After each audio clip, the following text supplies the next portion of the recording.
Mr. Negron, with states across the country seeing a spike in COVID cases, the next administration will have to consider another far-reaching shutdown of different sectors of society.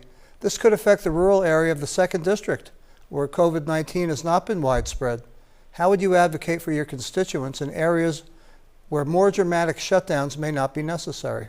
Well, absolutely. And that's the unique thing about the 2nd Congressional District. We have such a diverse populace up and down the district. And, we look at some of the northern counties in COAS that they have not been hit as hard as others. So my reaction to what they should be doing in COAS shouldn't be the same reaction that's doing in Hillsborough. But they need to know that we know that there's a population. I don't think this is going to change, John, with an increase of COVID positives. We know that there's a universe of folks, the elderly, that we need to take care of. I don't think any more outbreak is going to show that there's another universe out there that's just as susceptible. So we would work with the 2nd Congressional, make sure that we're going to get the resources that they need.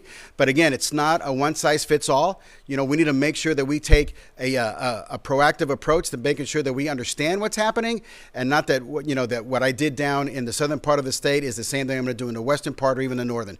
So if in fact that does happen, we got to look at it in its totality and make the right decisions for that specific region. Thank you. And Congresswoman Custer, same question, please.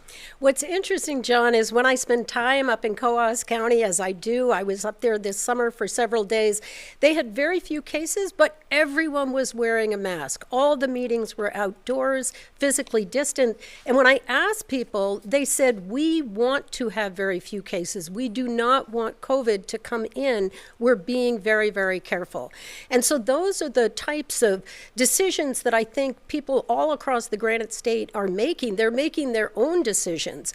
They're following the science, not magical thinking. And they're looking forward to a time where we will have the vaccine, where you will be able to take the vaccine and keep your family safe, and we'll be able to completely open up the economy.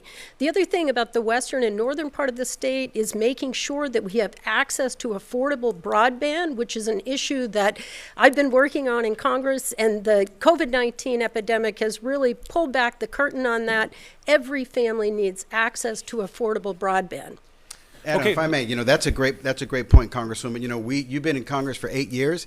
Broadband has been an issue. You can go out there and can't even dial a 911 number. So, we shouldn't have had, there was some COVID emergency funds that gave 8 states or 8 towns broadband. We now know that distance learning is an issue. We should have had this fixed a long time ago. And when I go to the North Country, they want people to say, we've asked and we've asked and we've asked. We've been left alone up here. And so I'm glad you brought up that point that we don't have broadband in the North. The good news is in Coos County, we did get funding for not just extending broadband, but also for telephone, making sure that mobile, we had towers throughout Coos County.